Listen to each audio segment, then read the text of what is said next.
Hey guys, welcome back to Andy's Corner HVAC. I'm glad you joined me today. I got a couple things to talk to you about, but first, I wanted to say thank you to all the current and future subscribers out there. All the likes, the shares, the comments, all that kind of stuff that I see, I love it. I get to talk to people from all over the place, and I think that's awesome.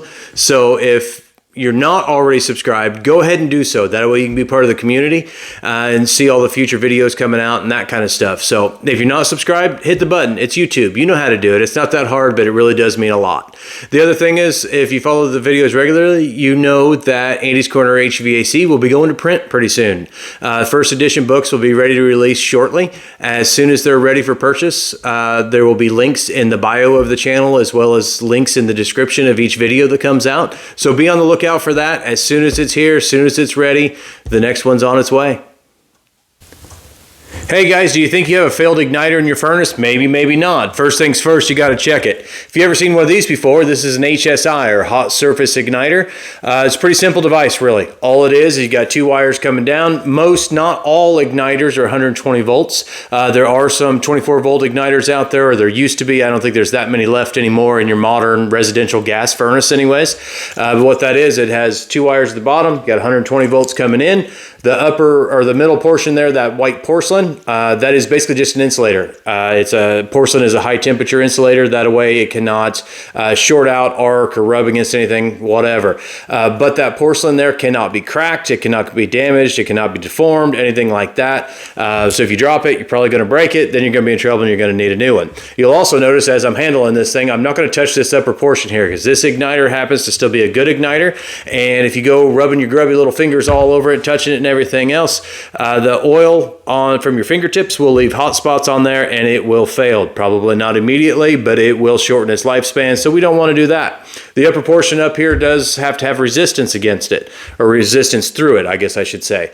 When it sends 120 volts through there, basically it's neutral on one side, hot on the other side, goes through there. Because of the amount of resistance that it has, it causes it to get hot. When it gets hot, heats up a little over 900 degrees. It's mounted in front of the burner there. That gas valve will open when the time is right, push gas through the burner, blow it across there, ignite the flame, and poof, your burner's running. So first things first, not all of them look the same. Some of them are a little different. There's bigger ones, smaller ones. They come in all kinds of flavors and varieties, but they all do basically the same thing. And you can test them the same way. Now, like I said, you don't want to touch it or anything because you will destroy it. Also, you don't want to drop them because they are fairly brittle. If I were to drop this on the floor right now, it's probably going to bust into a lot of pieces and then it's not going to be any good and I'm not going to be very happy. So that is your notice to be very careful. But the other thing is when you pull these things out, a lot of times you will see them cracked, broken, or you'll see a burn spot in it or a hole, something like that.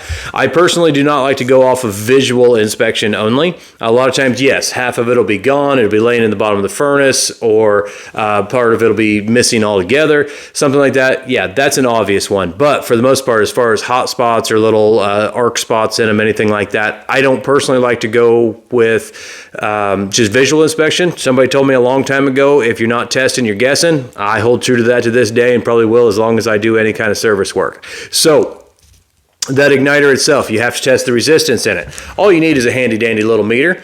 And this meter here, this is actually one of my old ones. It's an old field piece meter. Excellent meter, does a lot of different things, but it is an old one, so it looks a little rough. But it still works, still does its thing. Now you have to set your meter to ohms. Now, I'm not going to tell you how to set your meter to ohms, because if you do have to be told how to do that, then you probably shouldn't be testing your HSI yourself. I apologize. I know a lot of people come to YouTube for personal help on how to fix their furnace and things like that. But if you are not capable of using a meter, you should probably not be fixing your furnace yourself, not a modern day furnace anyways. So sorry to tell you that, but I'm not going to show you how to use it. You set this thing for ohms.